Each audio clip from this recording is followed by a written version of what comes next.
और जो साधुदास भगत है चूली गांव का, हिसार का, जिसने गुरु से प्रार्थना की और गुरु ने कहा कि भाई इसका पहले से अच्छा मकान बनाओ, और आश्रम वालों ने नहीं बनाया, मैं तो साधुदास जी से प्रार्थना करूंगा भाई दुखी होने की जरूरत नहीं है, मन में कोई शंका पैदा करने की जरूरत नहीं है। साधुदास के ऊपर गुरुदेव भगवान की एक बहुत बड़ी रहम हुई है, एक रजा हुई है। परमात्मा ने साधुदास भगत का जो मकान अभी तक नहीं बना है, भाई आश्रम वालों ने तो फोड़ लिए अपने कर्म, जो गुरु के कहने के बाद भी मकान नहीं बनाया, और इधर साधुदास को परमात्मा ने बचा लिया उसका मकान ना बनवा के, कुछ भी कारण बना के। अन्यथा ये भार साधुदास के ऊपर चढ़ता, संगत का साधुदास के ऊपर। वो मकान जितने का भी बनता, 2 लाख का, 5 लाख का, 10 लाख का, वो सारा का सारा भार इस साधुदास भगत के सिर पर रखा जाता, क्योंकि यह तरीका नहीं है सतगुरु का अपने भगत को सुखी करने का, किसी का मकान बनवाने का। तो साधुदास भगत के ऊपर तो बहुत बड़ी रजा हुई है, मेहर हुई है कि परमात्मा ने उसको बचा लिया संगत का भार उसके ऊपर चढ़ाने से। और मकान तो भगत का बनेगा ही, आज नहीं तो 6 महीने बाद में बन जाएगा। परमात्मा 100 तरीके और निकाल देगा। भक्ति करने वालों के साथ भगवान है। लेकिन साधुदास की भी यहां एक गलती रही, उसने सतगुरु के ज्ञान को आधार ना बनाकर और इस अन्नपूर्णा मुहिम को देखकर जबरदस्ती अपने मुंह में पानी भर लिया, लालच में आ गया, थोड़ी सी नादानी दिखा दी उसने, अपने गुरु पर विश्वास नहीं किया। उसने सौपन में भी इस प्रकार से अपने गुरु से डिमांड नहीं करनी चाहिए थी, सौपन में भी भक्ति करनी चाहिए थी। अगर साधुदास भगत जी ने रंका और बंका की कहानी को आधार बनाया होता, रंका और बंका दोनों पति पत्नी सतगुरु का सत्संग सुनने गए हुए थे, गरीब परिवार था, एक झोपड़ी थी, साथ में एक बेटी थी वंका, सत्संग सुन रहे थे।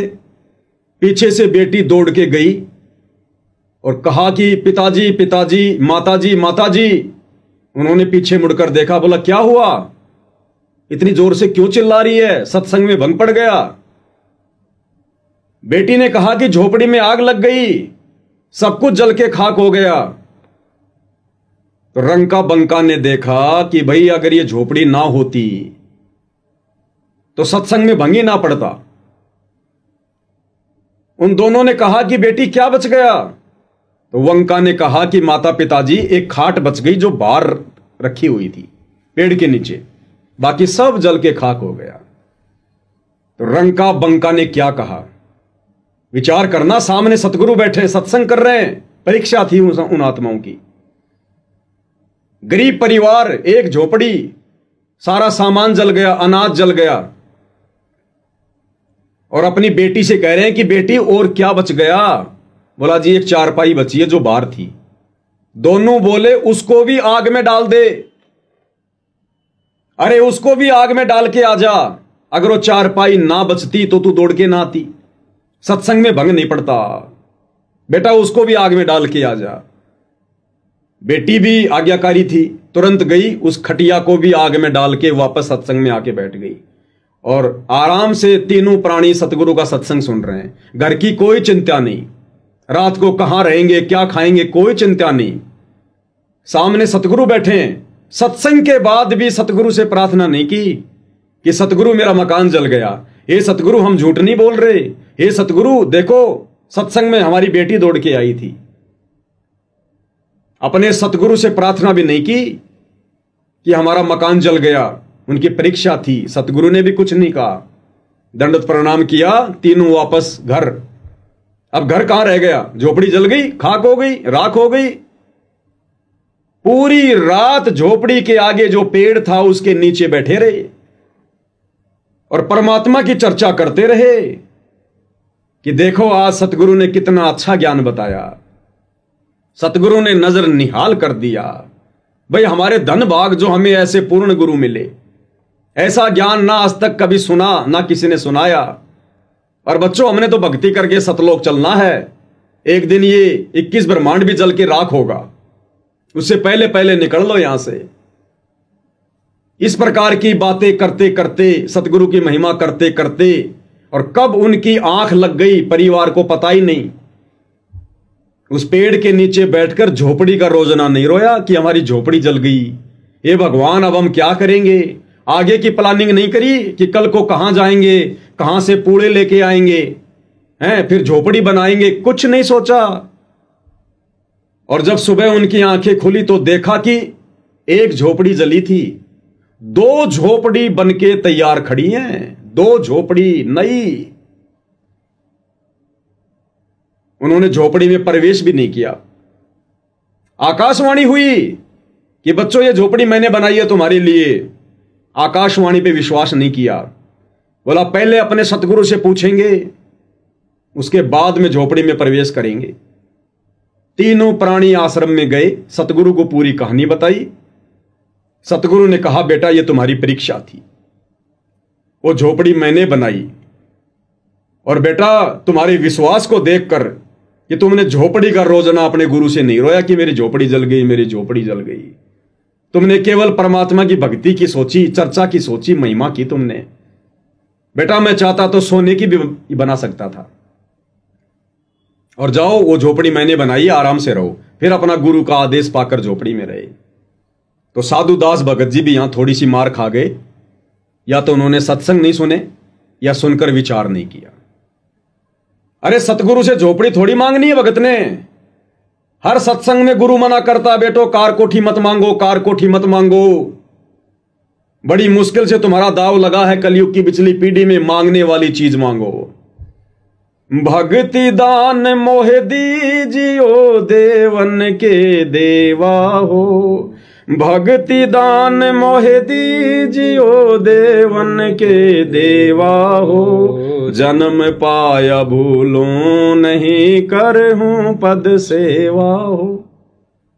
और हर एक चौपाई में परमात्मा ने क्या संदेशा दिया कि अष्ट सिद्धि और 9 निधि बैकुंठ का वासा हो, और सपने में इच्छा नहीं करूं गुरु आण तुम्हारी हो।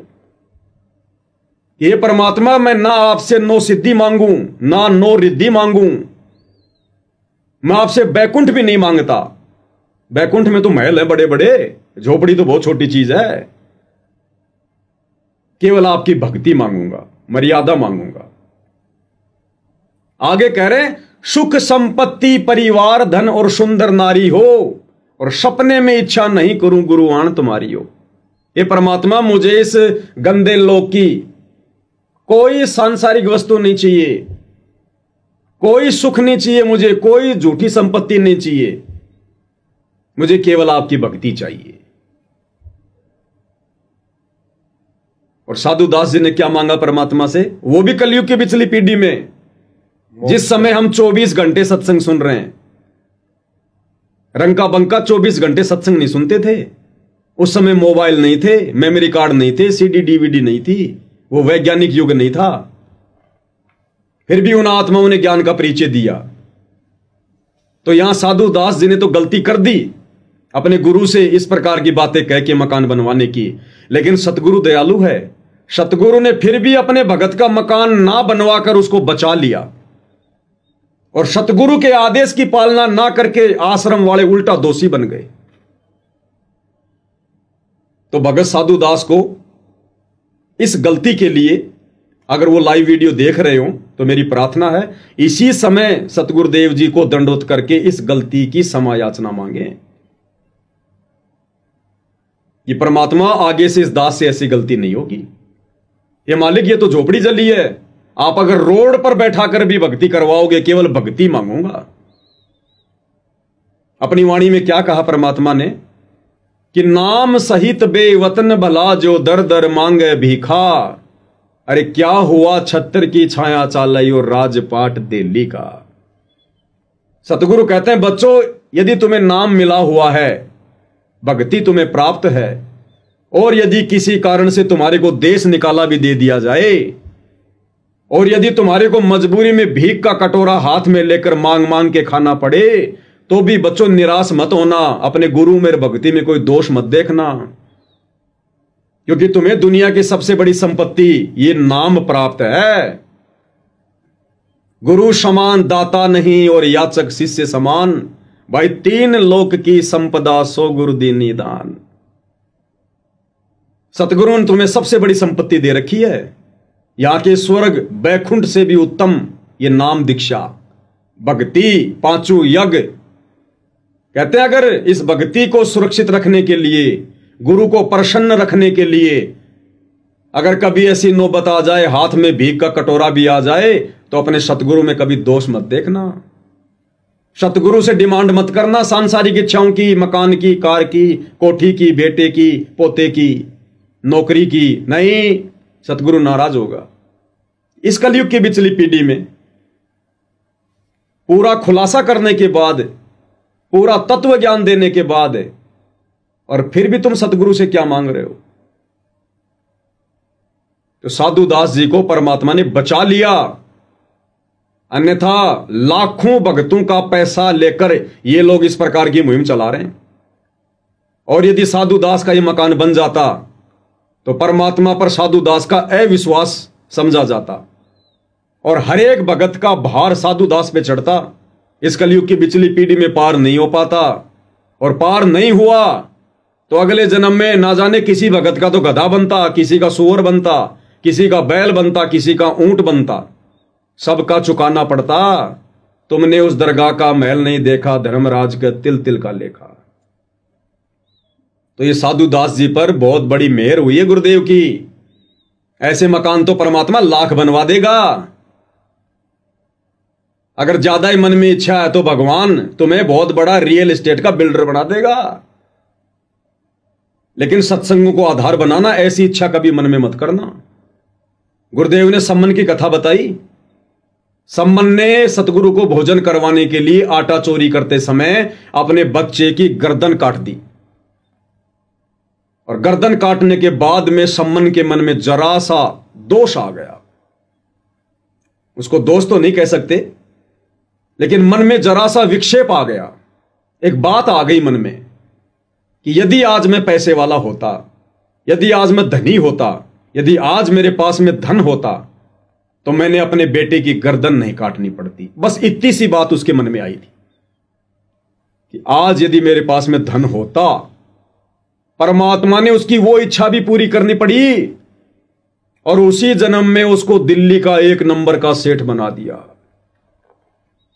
गुरुदेव कहते हैं सेऊ और नेकी तो पार हो गए, लेकिन वो भाई फंस गया मन में जरा सा विक्षेप पैदा करके। जबकि साधु दास जी ने तो मकान मांग लिया भगवान से, मकान। और फिर अगले जन्म में वो ही सम्मन वाली आत्मा 9 शेरवा का बादशाह बना, 80 गंज खजाने। फिर अगले जन्म में बलक बुखारे का बादशाह बना वही सम्मन, जिसके ठाट बाट को देखकर देवताओं का राजा इंद्र भी शर्मा जाता था। तो ये तत्व ज्ञान सतगुरु ने क्यों दिया हमें? इसको आधार बनाकर भक्ति मार्ग पर आगे बढ़ने के लिए, आंख बंद करके चलने के लिए नहीं। अरे आंख बंद करके तो सतगुरु का परिवार खूब चल रहा है। आंख बंद करके तो सतलोक आश्रम मैनेजमेंट हरियाणा खूब चल रहा है। और हम भगत भी अगर इसी प्रकार से आंखें बंद करके चलेंगे भक्ति मार्ग पर, तो सतगुरु को फिर कौन से दिन प्रसन्न करेंगे? क्या वही गलतियां करते रहेंगे जो गलतियां हम आज से पहले करते आ रहे हैं, सतगुरु को दुखी करते आ रहे हैं? अरे बड़ी मुश्किल से सतगुरु रिझा है, पता नहीं कौन से सौभाग्य से प्रसन्न हुआ है। कलयुग की बिचली पीढ़ी में आके हम डूबते हुओं को सहारा दिया है, और आज मोक्ष मांगने के बजाय कार, कोठी, बेटा, बेटी मांगते मांगते मर जाएंगे क्या? हमारी ये इच्छाएं, ये हवस कौन से दिन पूरी होगी फिर? जहां इच्छा, जहां आशा तहां बासा हुई, मन कर्म वचन सुमरियो सोई। हम तो फंस जाएंगे ही, काल फंसा लेगा, वो तो तैयार बैठा है, सावधानी हटी दुर्घटना घटी।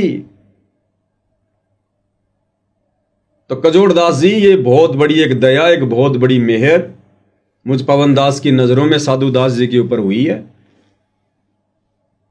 और आश्रम वालों ने गुरु के आदेश की अवहेलना करके उस भगत का मकान ना बना के अपने कर्म फोड़ लिए,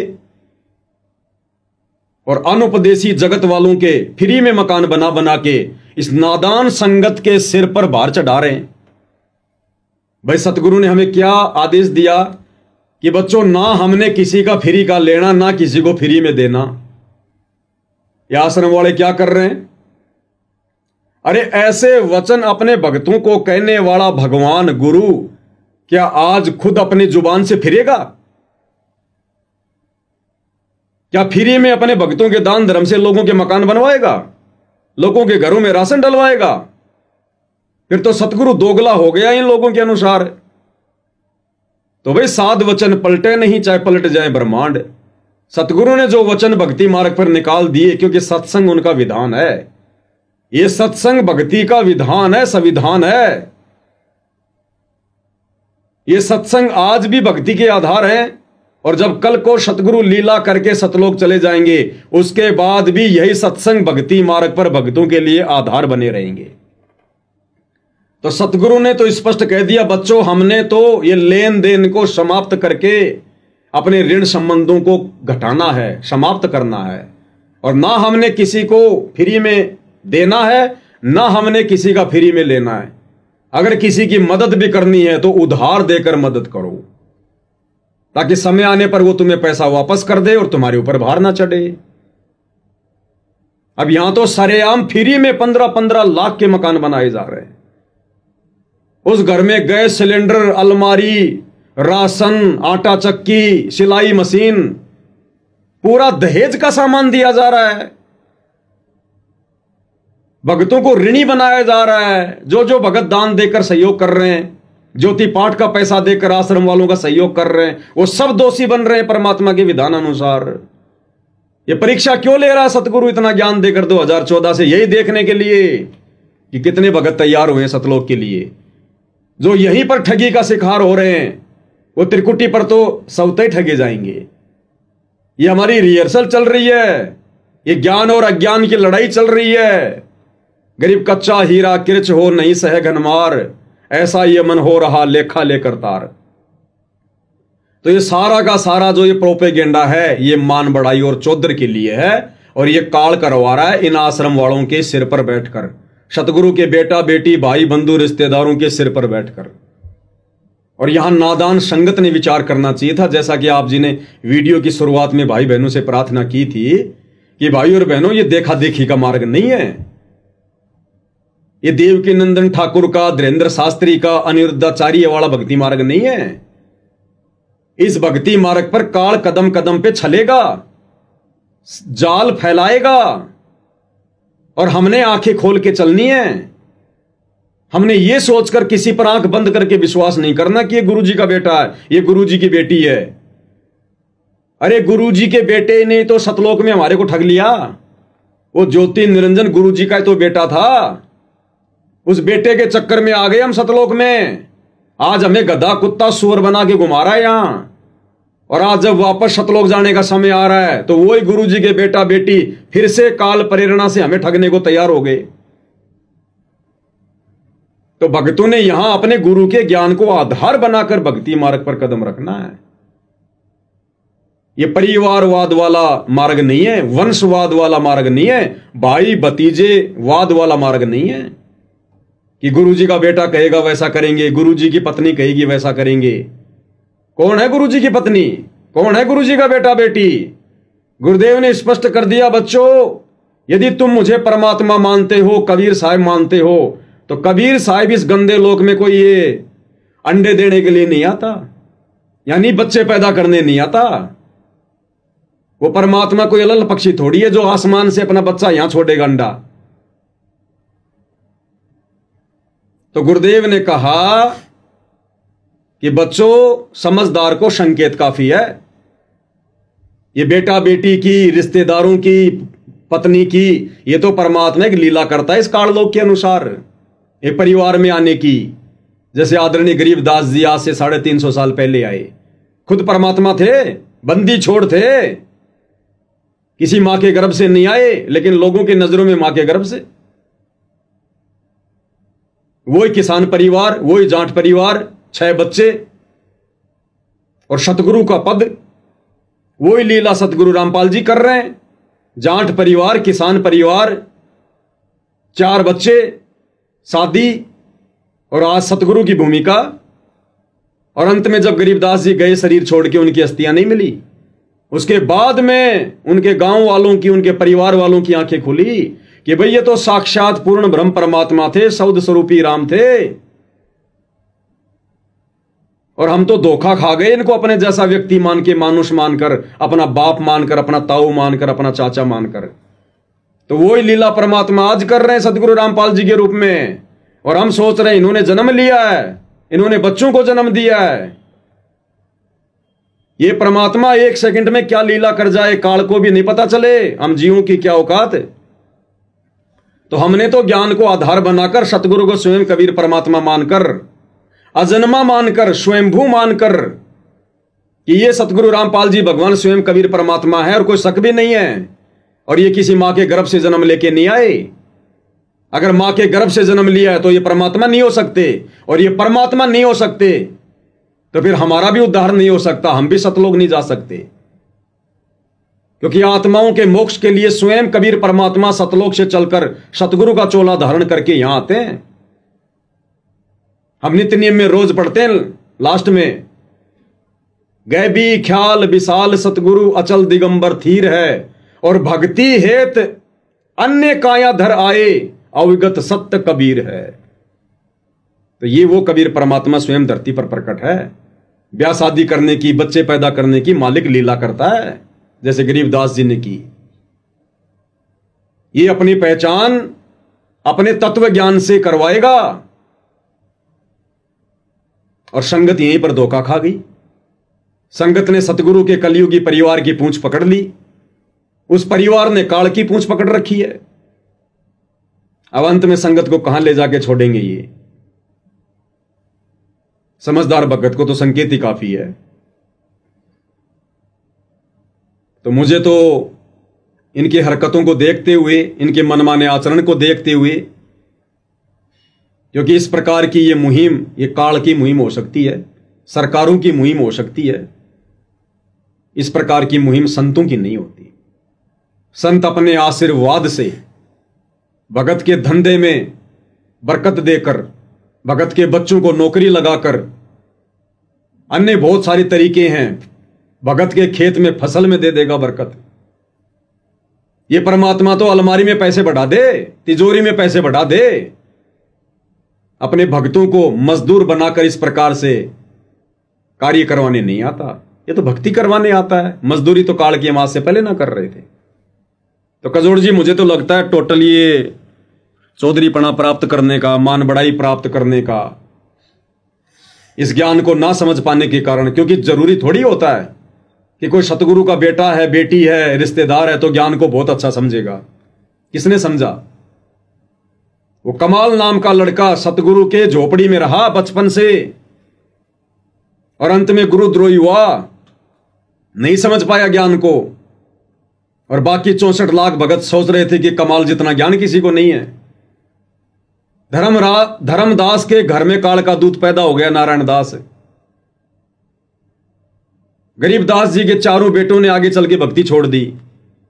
नानक जी के दोनों बेटे श्रीचंद और जयचंद नानक जी से विमुख हो गए थे, क्योंकि नानक जी ने अंगद को अपना उत्तराधिकारी बना दिया। नाराज हो गए, छोड़ दिया पंथ को, अलग पंथ चला दिया, निर्मल पंथ, बेड़ा गर्क कर दिया लोगों का।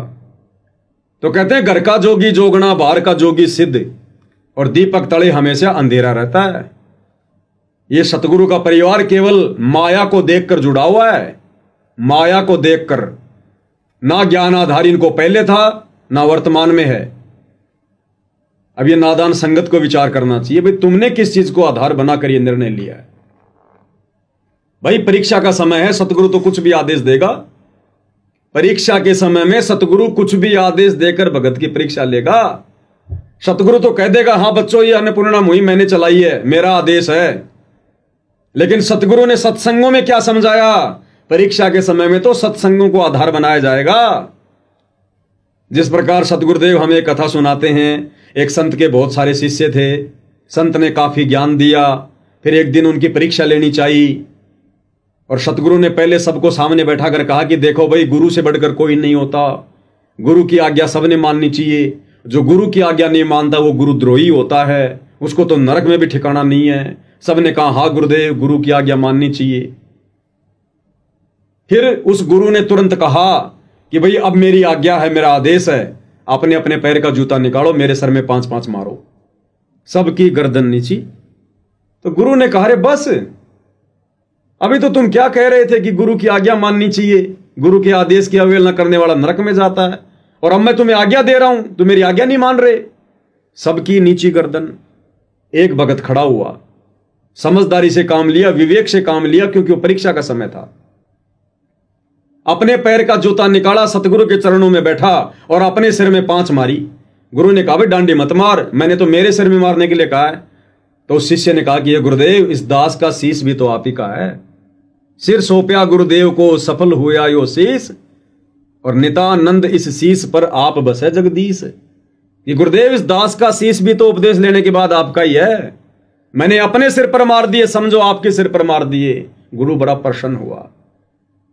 मैं गारंटी के साथ कह सकता हूं कजोड़ जी, उस समय यदि उस संत के सामने गुरुजी के बेटे बैठे होते, गुरुजी की बेटियां बैठी होती, गुरुजी का भाई बैठा होता, ये कोऑर्डिनेटर बैठे होते, और गुरु कह देता कि भैया मेरे सर में 5-5 जूते मारो, ये 5 नहीं 10-10 मारते, ये कुछ विशेष वस्तु मिलेगी। गुरुजी कह रहे हैं, गुरुजी की आज्ञा है, हम तो गुरु की आज्ञा में चलते हैं, ये बुद्धि विवेक का इस्तेमाल नहीं करते, जैसा वर्तमान में नहीं कर रहे, ये नादान संगत नहीं कर रही। अरे एक टीचर साल भर तक पढ़ाता है बच्चों को, भारत की राजधानी नई दिल्ली, भारत की राजधानी नई दिल्ली, और वही टीचर उन बच्चों की परीक्षा के लिए परीक्षा में सवाल बना के देता है भारत की राजधानी क्या है। और उस समय यदि कोई बच्चा पूछे कि गुरुजी भारत की राजधानी क्या लिखूं, बंबई लिख दूं क्या, तो टीचर उसको सही आंसर नहीं बताएगा। टीचर कहेगा बेटा जो तेरे को अच्छा लगे वो लिख दे, क्योंकि टीचर को पता है कि मैंने तो साल भर क्या पढ़ाया, इसने ध्यान दिया नहीं, अब ये मेरे से पूछ रहा है, अगर मैं इसकी मदद करूंगा इस समय तो मैं इसका दुश्मन हूं। ये बच्चा फिर कभी नहीं सुधर पाएगा। तो टीचर परीक्षा के समय में बच्चे की कोई मदद नहीं करता, और उल्टे उल्टे सवाल करके, क्या टीचर को नहीं पता भारत की राजधानी क्या है? उसमें 4 ऑप्शन क्यों लिख रहा है, दिल्ली, बंबई, कलकत्ता, महाराष्ट्र, बच्चे की परीक्षा के लिए।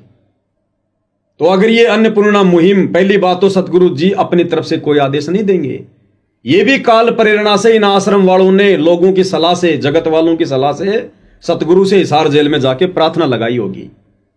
अब सतगुरु को तो मौका मिल गया भक्तों की परीक्षा लेने का, ये तो बहुत अच्छा काम हो गया, क्योंकि सतगुरु को अपने परिवार की हकीकत का तो पहले पता था। अगर ये परिवार ज्ञानवान होता, मर्यादा में होता, तो बरवाला कांड ही ना होता।